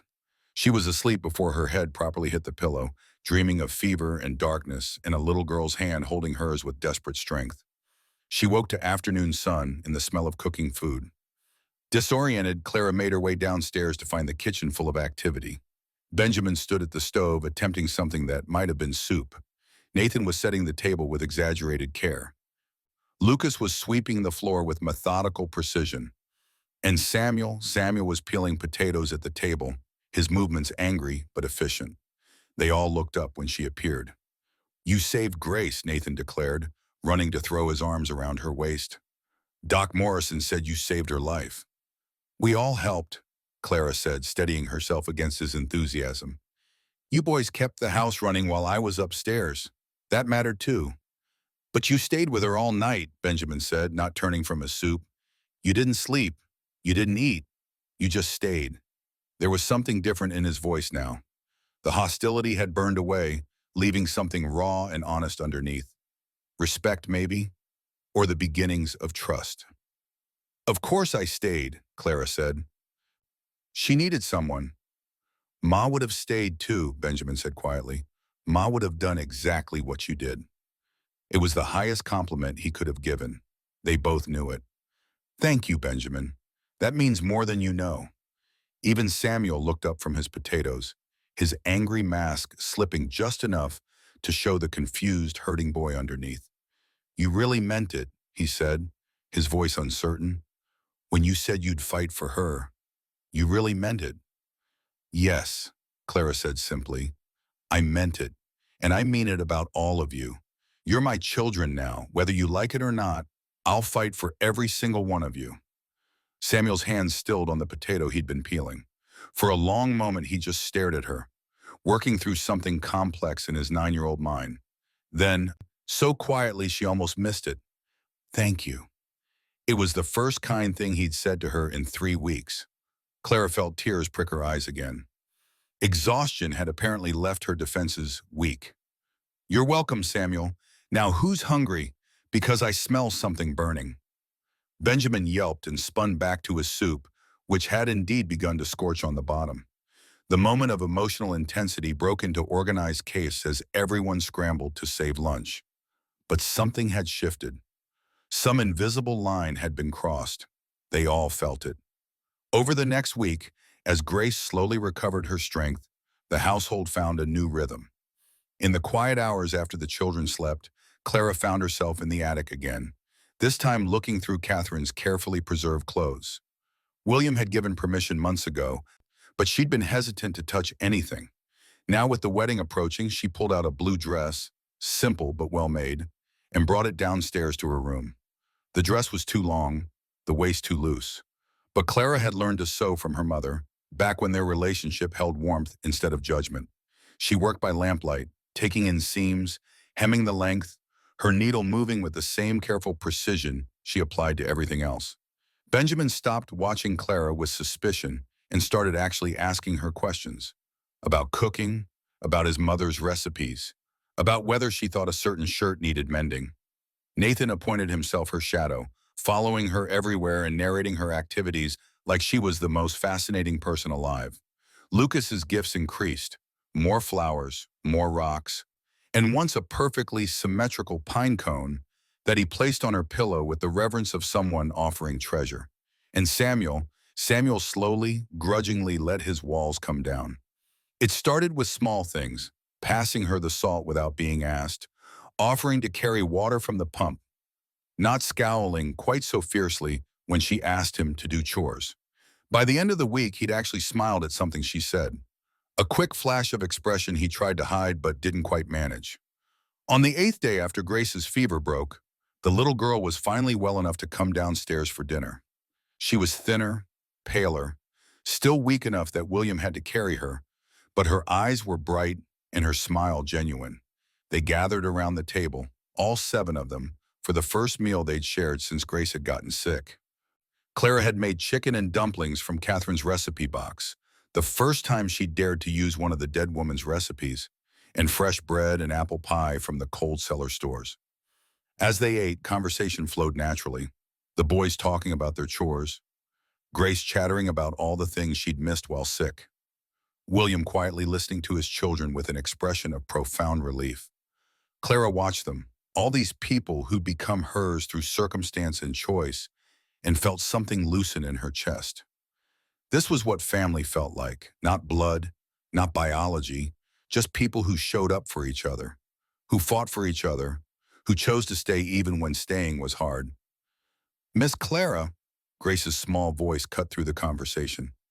When I was really sick and I woke up for a little bit, you said you loved me. Did you mean it? The table went quiet. All eyes turned to Clara. She could feel William's gaze particularly, though she didn't dare look at him. Yes, Clara said, her voice steady despite the emotion threatening to swamp her. I meant it. I love you, Grace. I love all of you. Even me? Samuel asked, his voice small. Even though I was mean to you? Even you, Clara confirmed. Especially you, Samuel, because I understand why you were angry, and I'm not going anywhere no matter how much you push. Nathan beamed. I love you too, Miss Clara. Lucas, silent as always, simply reached across the table and squeezed her hand once before returning to his dinner. But the message was clear. Benjamin cleared his throat, his face flushing slightly. We wanted to tell you something. All of us. We talked about it while you were taking care of Grace. Oh, Clara's heart started beating faster. Yeah. Benjamin glanced at his siblings, gathering courage. We know you're not our ma, you're not trying to be our ma, and we appreciate that. But you're here and you care, and you fight for us. He paused. So we thought we wanted to know, can we call you Mama? Grace blurted out before Benjamin could finish his carefully prepared speech. Not instead of our first mama, but like a second mama, the mama who's here now. Clara couldn't speak, couldn't breathe. The question hung in the air like something holy. You don't have to, Benjamin added quickly, misreading her silence. We know it's a big thing to ask. We just thought, yes, Clara managed, her voice breaking. Yes, you can call me Mama. I'd be honored. The smile that broke across Grace's face was brighter than the winter sun. Really? Really? Really? Then can you tuck me in tonight like a real mama would? Of course, baby girl. Of course I will. Dinner continued with lighter hearts and fuller laughter. After the meal was done and the dishes washed, after the children had scattered to their evening routines, Clara found herself standing at the back window, watching the last light fade from the winter sky. William joined her there, 2 tin cups in his hands. He offered one to her, Catherine's cup with its scratched flower pattern, filled with coffee that was actually drinkable this time. Thank you, Clara said, accepting it. They stood in comfortable silence for a while, sipping coffee, watching stars emerge. Finally, William spoke.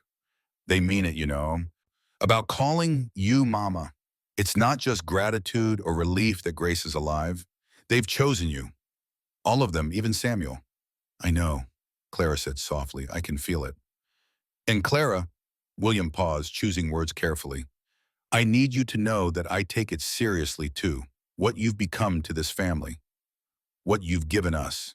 You're not just hired help anymore. You're not just the woman who cares for my children. He turned to face her fully. You're part of this family. Permanently. Whether I ever marry again or not, whether you stay as the children's mother or eventually decide to build a life elsewhere, you'll always have a home here. You'll always have us. Do you understand? I'm not going anywhere, Clara whispered. This is my home. You're my family. I don't need anything more than this. Relief flooded William's face. Good. That's good. I just needed you to know that you're secure here, that I'm not going to suddenly decide I don't need you anymore. You're ours, Clara, for as long as you want to be. Forever then, Clara said. I want to be yours forever. They finished their coffee as darkness settled fully over the frozen landscape. And when they finally went inside, when Clara climbed the stairs to tuck 5 children into bed for the first time as Mama, her heart was fuller than it had ever been. She saved Grace's room for last. The little girl was already drowsy but fighting sleep.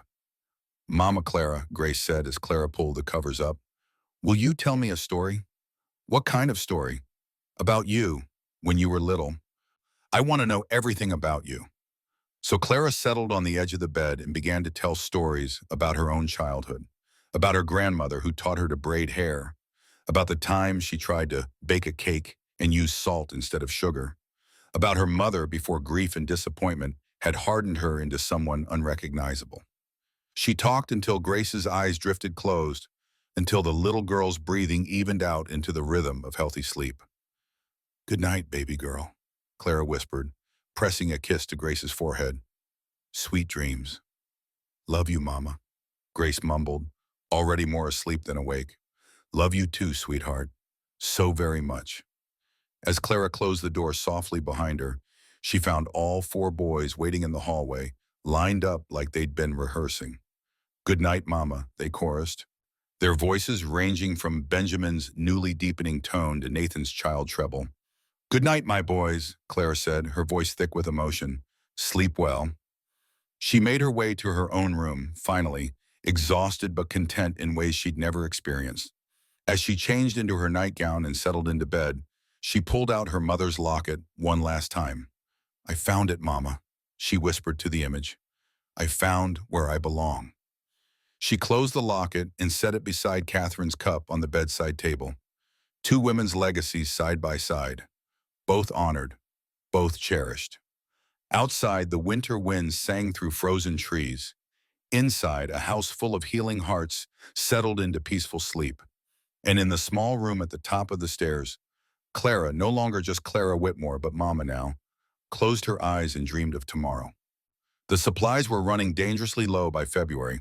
Flour and sugar had hit levels that wouldn't last another week, and Doc Morrison had sent word that he had a tonic for Grace, something to build her strength after the scarlet fever. William had planned to make the trip to Redemption Falls himself, but a blizzard 3 days prior had damaged fence line in the north pasture. Cattle were at risk of wandering into ravines if the repairs weren't made immediately.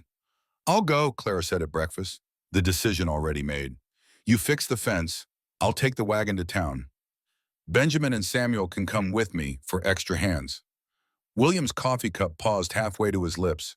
Are you sure the folks in Redemption Falls, they weren't exactly kind when you left? Then they can practice being kind now, Clara said with more confidence than she felt.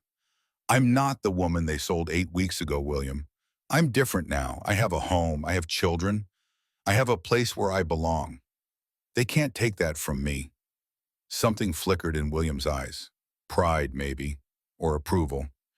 Take all three boys then, just in case there's trouble. So after breakfast, Clara bundled up in her warmest coat, one of Catherine's that William had quietly offered her last week, altered to fit, and climbed onto the wagon bench. Benjamin sat beside her, reins ready. Samuel and Lucas sat in the back, the younger boy silent as always, but present in his steady way. The road to Redemption Falls was frozen hard, the wagon wheels crunching over packed snow. Clara hadn't been back since that terrible day on the auction block, and as the town came into view, small and mean against the white landscape, her resolve wavered. Mama, Benjamin touched her arm gently. He'd started calling her that 2 weeks ago, testing it carefully at first, then with growing confidence. You all right? I'm fine, sweetheart, just remembering. Want me to do the talking? I can handle the trading at the mercantile. Clara squeezed his hand. That's kind of you. But I need to do this myself. I need to show them, and myself, that I'm not afraid anymore. They pulled up in front of Henderson's General Store, the same building where she'd stood 8 weeks ago, sold for $1. Clara climbed down with as much dignity as she could muster, smoothing her dress and straightening her bonnet. The bell above the door chimed as they entered. Mrs. Henderson looked up from her counter, her eyes widening in recognition. Her mouth formed a small O of surprise. Mrs. She faltered, clearly unsure how to address the woman who'd been sold like livestock. Mrs. Hart, Benjamin supplied, his young voice carrying unexpected authority. This is our mother now. We need flour, sugar, salt, and whatever else is on this list. He handed over a paper covered in Clara's careful handwriting. Mrs. Henderson took the list with trembling fingers, her eyes darting between Clara and the boys. Of course, right away. I'll get these things together for you. She scurried into the back room, leaving them alone in the store. Clara could feel eyes on her from the street, curious townspeople peering through windows, no doubt already spreading word that the barren woman had returned. Let them stare, Clara thought. They're just jealous, Samuel said fiercely, moving closer to Clara's side. Because you're ours now and they don't have anyone half as good. Clara's heart squeezed at the fierce loyalty in his voice. Thank you, my love. But remember, we don't need their approval. We have each other. Mrs. Henderson returned with their supplies, packing them with nervous efficiency. As she tallied the cost, the bell chimed again. Clara's stomach dropped. Agnes Piton swept into the store like a crow in widow's weeds, all rustling black silk in righteous indignation. She'd been in mourning since her son James died, Clara's late husband, and apparently planned to wear her grief like armor indefinitely. Margaret, she addressed Mrs. Henderson without looking at Clara. I need black thread for... She stopped mid-sentence as her eyes landed on Clara. You. The word was packed with enough venom to kill a snake. Clara kept her expression neutral, her hands folded calmly. Mrs. Piton, I hope you are well. Well? The older woman's face flushed an alarming shade of purple. Well? You have the audacity to ask about my well-being when you're standing there dressed like you have some claim to respectability? When everyone knows what you are, that barren creature who killed my son with her deficiency? Your son died of consumption, Clara said quietly, feeling all three boys tense beside her. I'm sorry for your loss, truly. But his death wasn't my fault any more than my inability to conceive was. Inability? Mrs. Piton's voice rose to a screech. You're cursed. That's what you are, cursed and useless. And don't you dare stand there in decent clothes pretending to be something you're not. Don't talk to our mama that way. Samuel stepped forward, his 9-year-old frame vibrating with rage. She's not cursed. She's the best mama in the whole territory, and she takes better care of us than you probably ever took care of anybody. How dare you speak to me that way, you impudent child? Mrs. Piton advanced on Samuel like an avenging angel.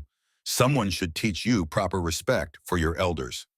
She reached out as if to grab Samuel's ear, but Benjamin was suddenly there, inserting himself between the angry woman and his younger brother. At 12, he was nearly as tall as Mrs. Piton, and he used every inch of that height. Touch my brother, he said, his voice low and dangerous in a way that reminded Clara startlingly of William. And you'll regret it. And don't insult our mother. She's worth 10 of anyone in this town, including you. Why, I never, Mrs. Peaton sputtered. Margaret, are you hearing this? These wild children need discipline. And as for their so-called mother, Lucas stepped forward silently and placed himself between Mrs. Peaton and his brothers. He didn't speak. He hadn't spoken in 18 months. But his eyes held hers with an intensity that needed no words. His small hand found Samuel's, protective and fierce. Mrs. Petion's mouth worked soundlessly, somehow more shaken by the silent boy's unwavering stare than by any spoken defense. Because no one else bid, Clara continued, her voice steady and clear. Because every person in this town had already decided I was worthless based on something I couldn't control. She took a step closer. Mrs. Peton actually backed up slightly. But William Hart, he saw something different. He saw someone who could love his children, who could keep his home, who could show up every single day and do the work that matters. Clara's voice dropped lower, more intense. And I have. Every day for 8 weeks I've proven that my worth has nothing to do with my womb and everything to do with my heart. So you can call me cursed. You can call me barren. You can call me whatever you want. But those boys standing behind me, they call me mama. And their sister who's home resting because I fought through a night of fever to save her life, she calls me mama too. She leaned in closer. So I'll ask you, Mrs. Peaton, what do people call you? Because from where I'm standing, all I see is a bitter woman wearing her grief like a weapon, using it as an excuse to tear down anyone who's found a way to be happy despite their losses. The silence that followed was absolute. Mrs. Henderson stood frozen behind her counter. The boys stared at Clara with expressions of awe and pride, and Mrs. Peaton looked like she'd been slapped. How dare you, she finally whispered. How dare you speak to me that way? I dare because I'm not afraid of you anymore, Clara said simply. I'm not afraid of this town anymore. You already did your worst to me, and I survived. I more than survived. I found a family who loves me.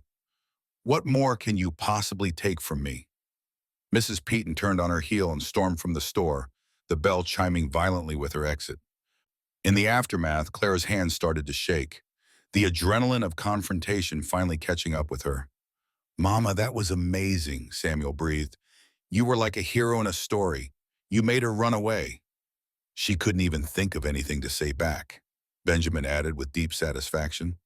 Lucas just looked at her with new respect in his enormous eyes. Mrs. Henderson cleared her throat nervously. Your total comes to $3.47, Mrs. Hart, and I want you to know what you said was right. We were all wrong about you. I'm sorry for that. Clara counted out the money with still, trembling hands. Thank you, Mrs. Henderson. That means more than you know. They loaded their supplies into the wagon and headed for Doc Morrison's office. The doctor was waiting for them, a bottle of dark liquid in his hands.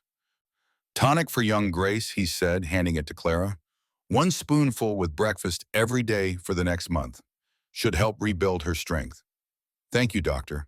How much do I owe you? Nothing. Consider it payment for the excellent nursing you provided. Not many folks could have brought that child through what you did.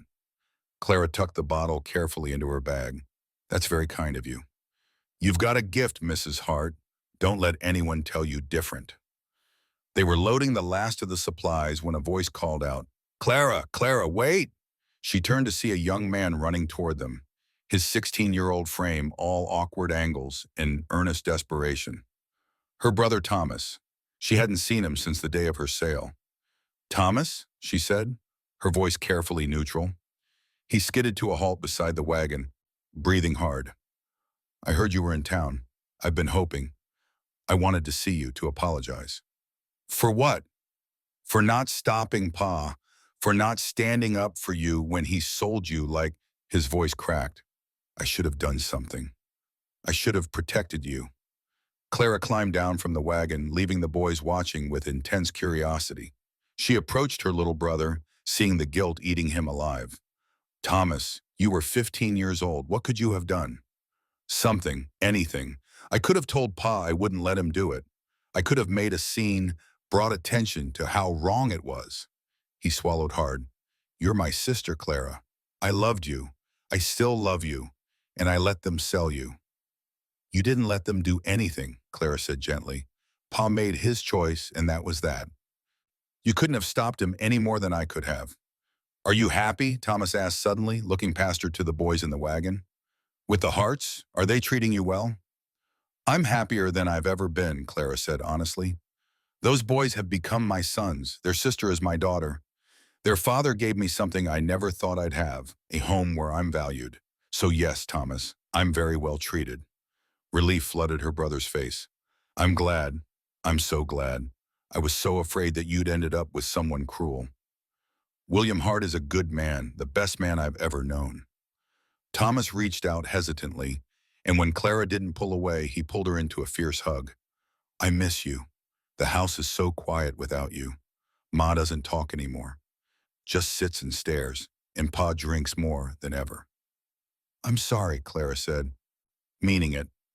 But I can't come back, Thomas. That's not my home anymore.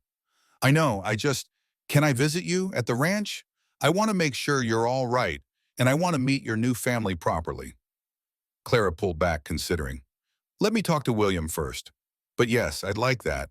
I'd like for you to see that I'm truly happy. They parted with promises to arrange a visit. Clara climbed back onto the wagon, feeling lighter somehow. She'd faced her demons today.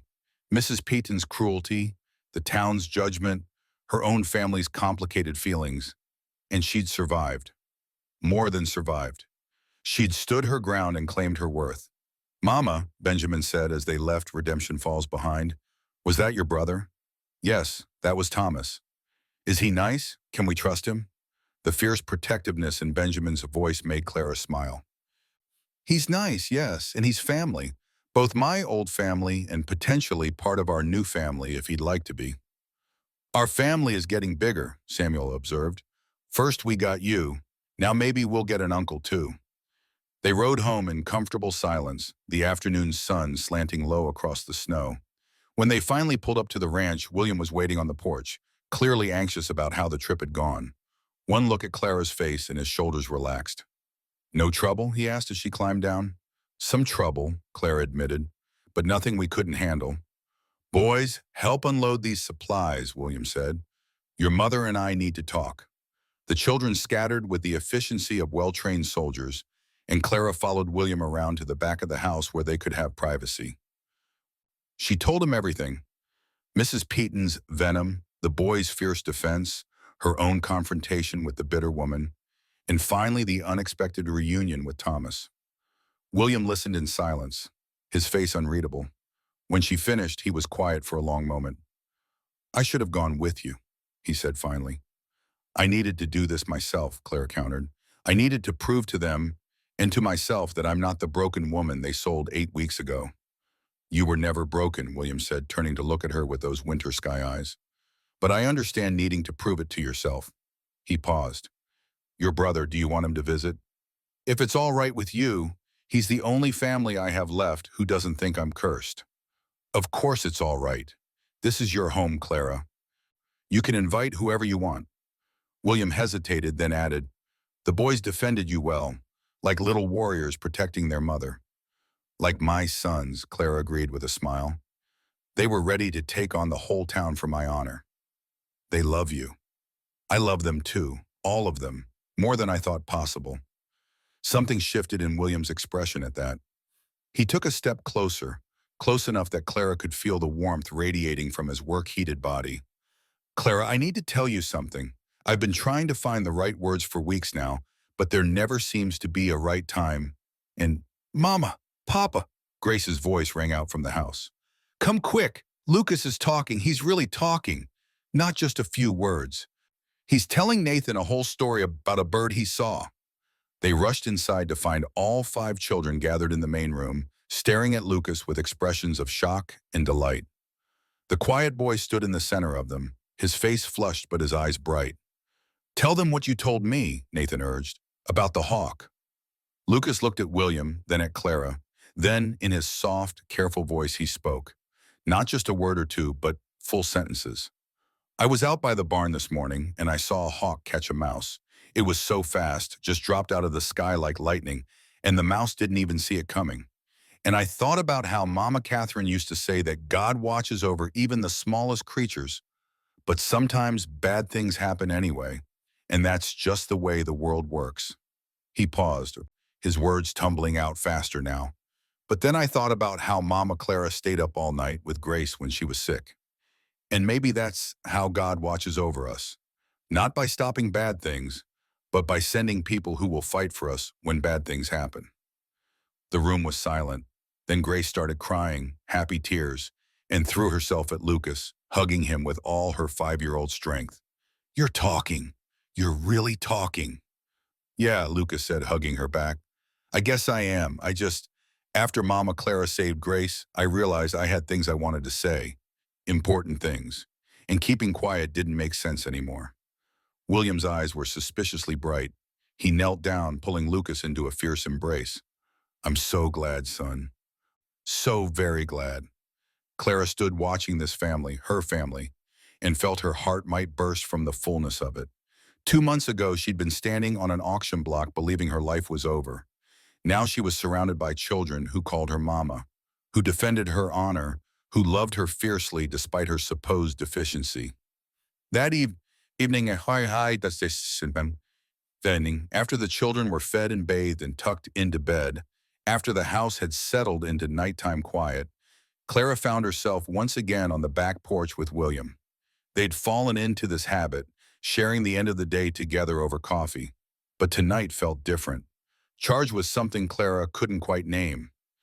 "You were going to tell me something," she said quietly, before Grace interrupted. "About finding the right words." William set down his coffee cup and turned to face her fully. "Clara, these past 8 weeks, watching you with the children, watching you transform this house, watching you become part of this family, it's changed something in me." He paused, choosing words carefully. "When Catherine died, I thought I'd never feel anything again but grief. I thought the best I could hope for was survival, just getting through one day at a time until the children were grown." Clara's heart started beating faster. "But you've taught me something," William continued. "You've taught me that life doesn't end after loss, that there's room in a heart for more than one kind of love, that healing doesn't mean forgetting." He reached out, taking her hand gently. "I loved Catherine. I'll always love Catherine. She was my first love, the mother who gave my children life. But Clara, somewhere in these past weeks, I've come to love you too. Differently, maybe. Not the same passionate rush I felt at 20, but something steadier. Something that feels like coming home." Clara couldn't breathe, couldn't speak. "I'm not asking you for anything you're not ready to give," William said quickly. "I know this is complicated. I know you came here as hired help, not as a potential wife. But I wanted you to know how I feel. Wanted you to know that when I look at you, I don't see someone I purchased for $1. I see the woman who saved my daughter's life. The woman my children love. The woman who brought light back into this house." He paused. "I see the woman I want to spend the rest of my life with, if she'll have me." Clara found her voice finally. "William, I love you too. I didn't mean to. I wasn't supposed to. But I do. I love you. And I love those children. And I love this life we've built together."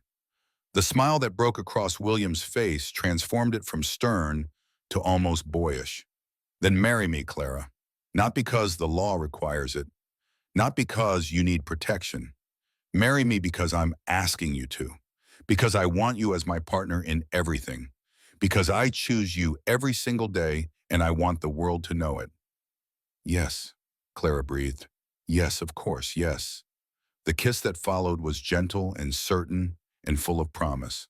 When they broke apart, William rested his forehead against hers. "I was so afraid you'd say no," he admitted. "Afraid you'd think I was just trying to make your position more secure, or give the children legitimacy, or—" "William," Clara interrupted, "I said yes because I love you, not because of duty or security or the children. Those are all wonderful bonuses, but the reason is simple. You saw value in me when no one else did. You gave me a home when I had none. You let me become a mother when everyone said I couldn't. How could I not love you? They stood together in the cold night air, holding each other, making quiet plans for a future that had seemed impossible just weeks ago. When? Clara asked. When should we marry? Soon, William said. Tomorrow if you want. I don't want to wait any longer than necessary. Clara laughed. Tomorrow might be a bit rushed, but soon. Yes, soon. They went inside finally, the house warm and quiet around them. At the top of the stairs, William paused outside Clara's door. Good night, he said, his voice soft. Sleep well. Good night, William. But before she could open her door, he pulled her close one more time, kissed her with a gentleness that made her knees weak. I love you, he whispered against her hair. Thank you for choosing us. Thank you for choosing me first, Clara whispered back. She went to bed that night with her heart full to bursting, pulling out her mother's locket one last time. She looked at the young, hopeful face inside. I found it, Mama, she whispered. I found everything I never knew I needed. Outside, stars wheeled overhead in their ancient patterns. Inside, a house full of love settled into peaceful sleep. And in the small room at the top of the stairs, Clara, soon to be Clara Hart in truth as well as name, closed her eyes and dreamed of tomorrow, of a wedding and a future, and a love that had grown in impossible soil and bloomed anyway. Tomorrow would come soon enough, and for the first time in her life, Clara couldn't wait to see what it would bring. Morning came with Clara's heart racing before she'd even opened her eyes. Today they were getting married. Today. William had ridden to town yesterday to arrange everything with Reverend Morrison, returning with the news that the Reverend could perform the ceremony that very afternoon. No need to wait, no need for elaborate preparations. Just two people choosing each other in front of God and witnesses. Clara rose and dressed in her best dress, the blue one that had belonged to Catherine. She'd altered it carefully over the past weeks, and now it fit her perfectly. It felt right somehow, wearing Catherine's dress, like a passing of blessing from one woman to another. Grace burst into her room without knocking, her face alight with excitement. Mama, you're getting married to Pa.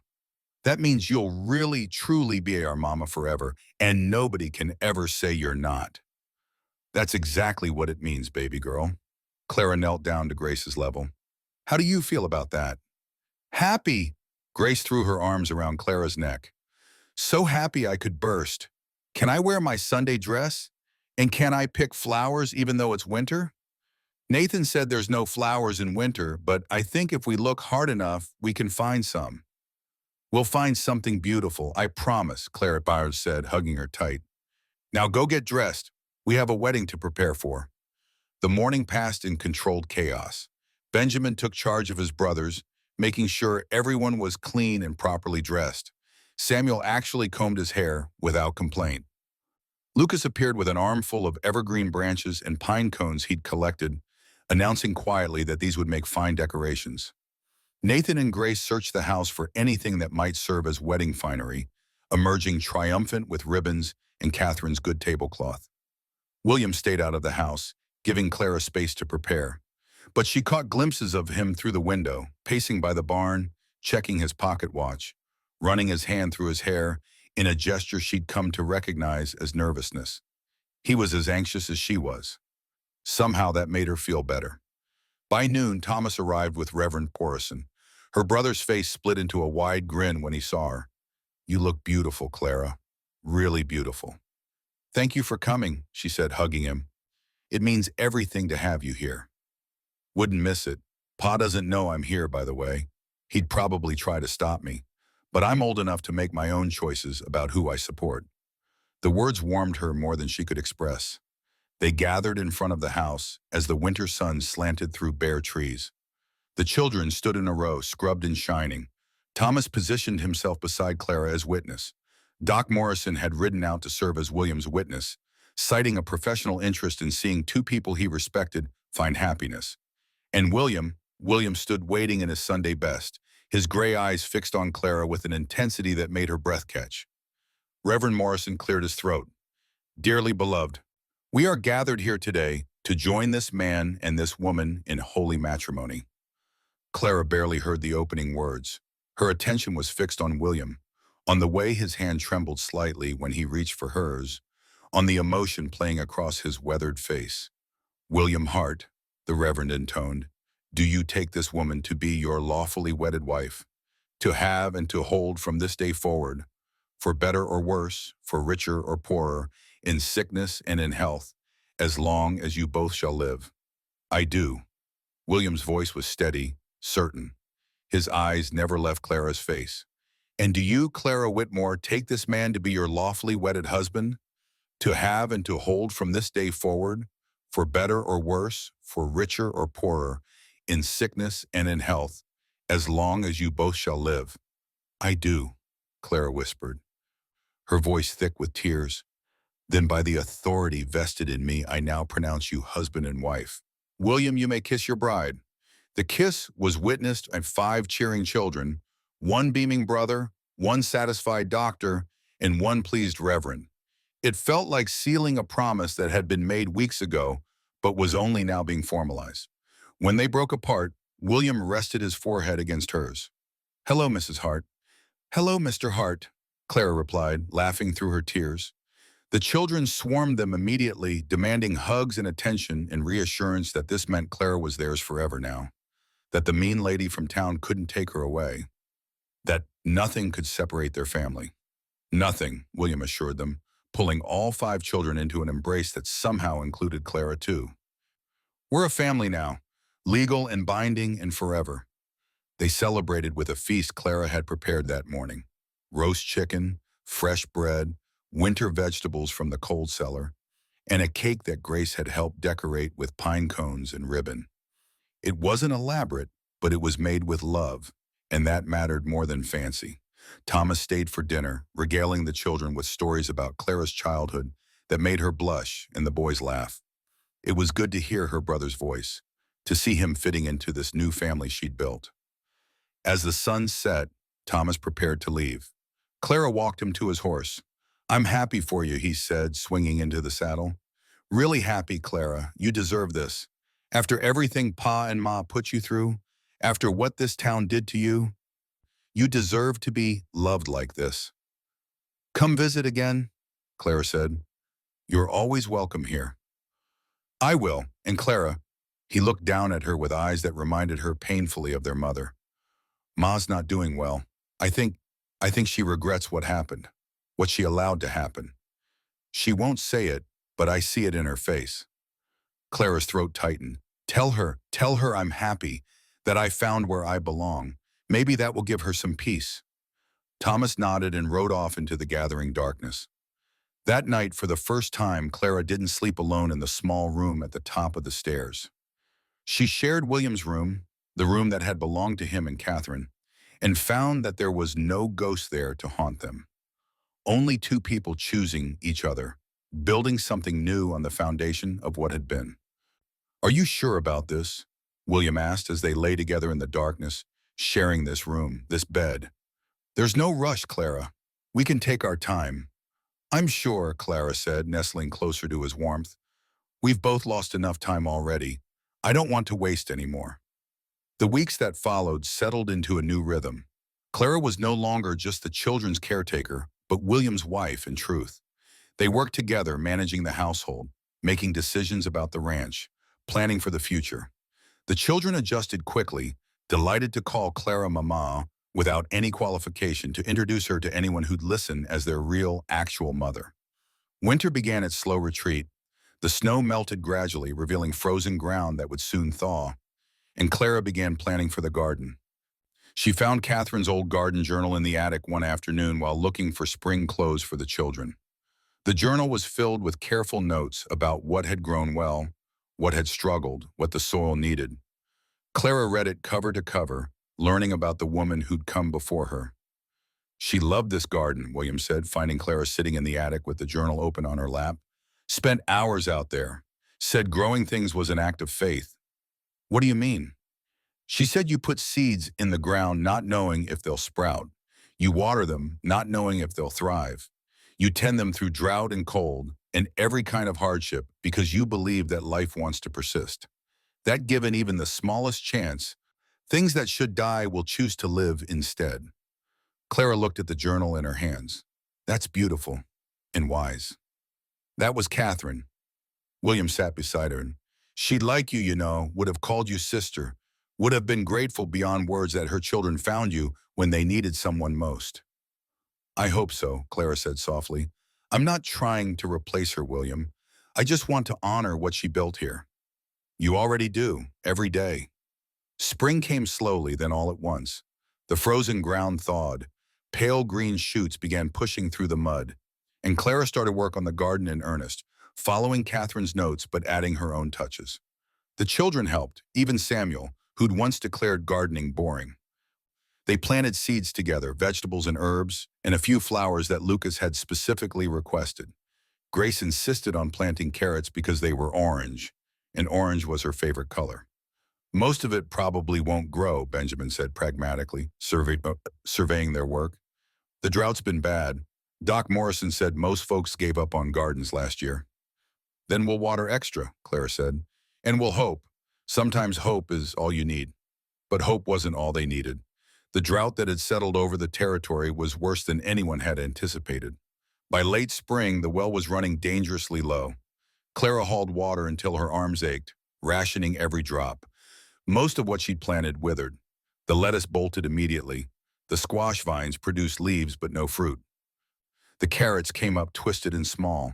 But in one corner of the garden, against all odds, a single tomato plant took root and thrived. Clara discovered the first tomato on a morning when everything else seemed to be going wrong. She'd burned breakfast. Grace had torn her only good dress.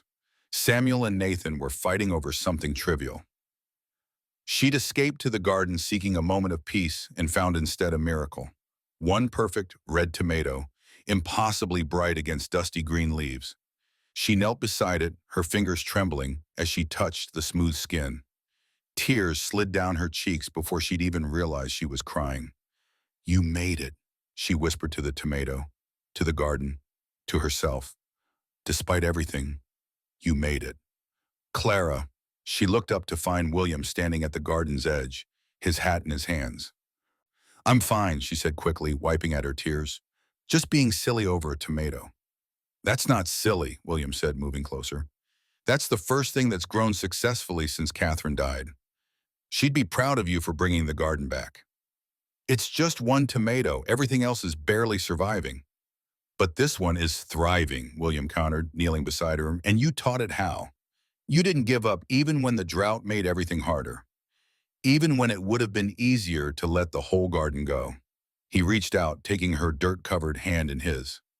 You know what Catherine used to say about this garden? Clara shook her head. She said it was a mirror of our family. Some things grow easy, some things struggle, but everything's worth tending. Every plant deserves a chance to show what it can become. Given enough love and patience. Tears flowed freely down Clara's face now. I miss her sometimes, you know, even though I never met her. I miss the woman who created all this, who loved you and the children so completely. She'd understand, William said gently. She'd know that there's room in this family for both of you. Room in my heart for both kinds of love. That evening they harvested the tomato together. Just one, single perfect fruit. But it felt like victory. Clara sliced it carefully, sharing it among 7 people with reverence, usually reserved for communion. This is the best tomato I've ever tasted, Nathan declared around his mouthful. That's because Mama grew it, Grace said proudly. She made it grow when everything else was dying. She taught us something important, Benjamin added, his 12-year-old wisdom making him sound far older, about how sometimes the most valuable things are the ones that seem impossible at first, like making a garden grow in a drought, or making a family heal after losing someone, or finding love when you thought you'd lost the ability to feel it. William reached across the table and took Clara's hand, squeezing gently. Summer deepened. The garden continued its uneven growth, some things thriving, others struggling, but all of it tended with love. The children grew too, Benjamin shooting up nearly 2 inches, Grace losing her baby roundness and becoming a genuine little girl, Lucas speaking more each day with growing confidence. And Clara bloomed in ways that had nothing to do with gardening. She'd arrived at the Hart Ranch 8 months ago broken and certain of her worthlessness. Now she moved through the house with confidence, made decisions without second-guessing herself, loved without fear of it being taken away. One evening in late summer, as they all sat on the porch watching the sunset paint the sky in impossible colors, Grace climbed into Clara's lap. "Mama, tell me the story again, about how you and Pa got married. Which part do you want to hear, sweetheart?" "All of it, from the very beginning. From when Pa bought you for $1. Clara and William's eyes met over Grace's blonde head. He nodded slightly. "Well," Clara began, her voice soft in the gathering dusk, "it started on the coldest day of winter, when I stood on a platform in the snow and believed my life was over." "But it wasn't over," Nathan interrupted, settling at her feet. "It was just beginning." "That's right, it was just beginning, though I didn't know it then. All I knew was that I was being sold because the world had decided I was worthless." "But Pa knew different," Samuel said, positioning himself on the porch rail, even his voice having lost its anger now, replaced by something softer. "He saw something in you that no one else did." "Your father saw someone who could love you children," Clara agreed. "Someone who could keep a home. Someone who could show up every day and do the work that matters." "And you did," Benjamin added quietly. "You showed up every single day." "Because I chose you," Clara said, looking around at all 5 children, at William sitting beside her with contentment written across his weathered face. "I chose this family, and when you choose someone, when you really choose them, you fight for them. You don't give up when things get hard. You just keep showing up." "Like the tomato," Lucas observed in his careful way. "It kept growing even when everything else gave up." "Exactly like the tomato," Clara said, hugging Grace closer. They sat together as darkness fell completely, stars emerging overhead in sweeps of silver light. The children eventually drifted off to bed one by one until only Clara and William remained on the porch. "Do you ever regret it?" William asked quietly. "That day in the snow? The dollar bid? All of it?" "Not for a single moment," Clara said with absolute certainty. "Best dollar you ever spent." William laughed, the sound warm and genuine. "Best dollar anyone ever spent. You took my broken family and loved us back to wholeness." "We loved each other back to wholeness," Clara corrected. "That's how healing works. Nobody does it alone." Years passed. The children grew into capable adults, Benjamin taking over more of the ranch operations, Samuel studying law with that fierce sense of justice that had once been only anger, Lucas becoming a teacher who helped other quiet children find their voices. The twins went their own directions, but always stayed close, always came home for holidays and harvests. And through it all, the garden grew. Some years were abundant, others sparse.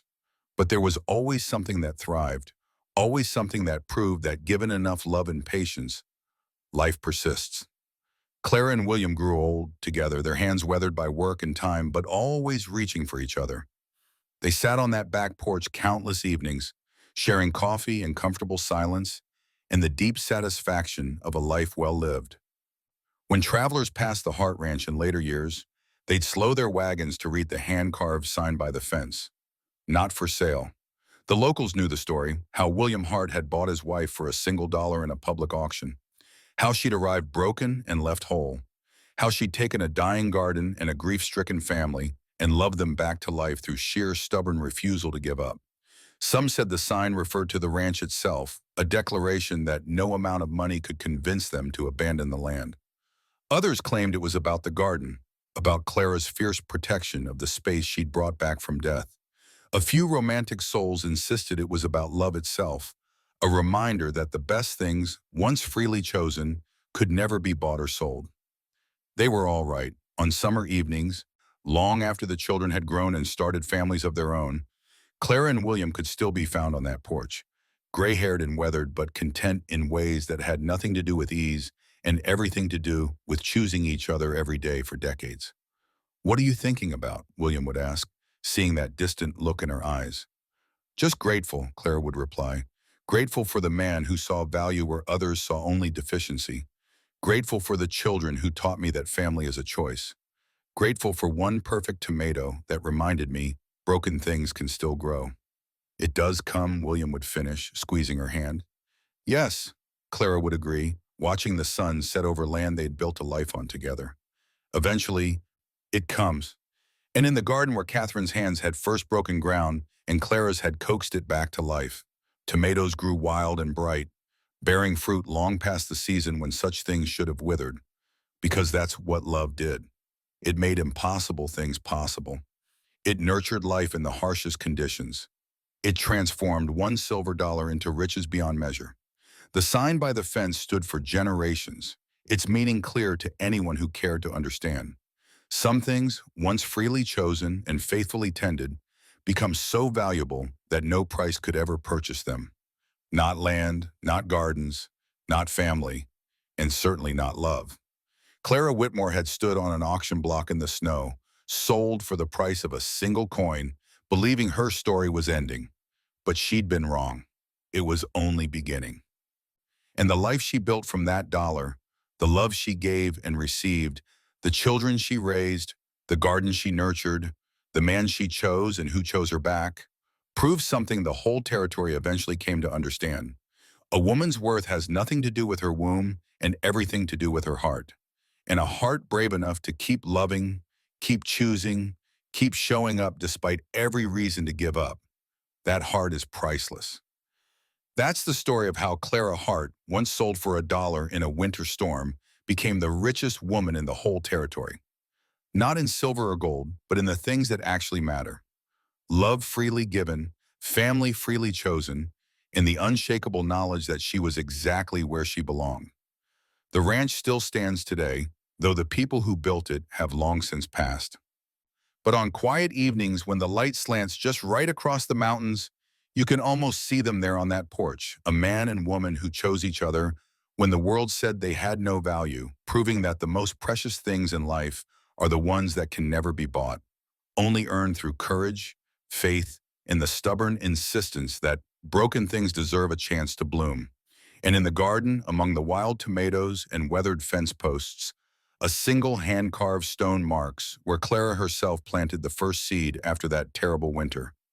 Here grows proof that worth is not measured by what we can give, but by what we choose to become. The stone still stands, moss-covered and worn, a testament to a woman who refused to let the world's judgment define her, who chose instead to define herself through the love she gave, the family she built, and the garden she refused to let die. And every summer, without fail, one tomato plant grows taller and stronger than all the rest, bearing fruit impossibly red and sweet, as if the earth itself remembers the woman who taught it that broken things, given love and patience, don't just survive. They thrive.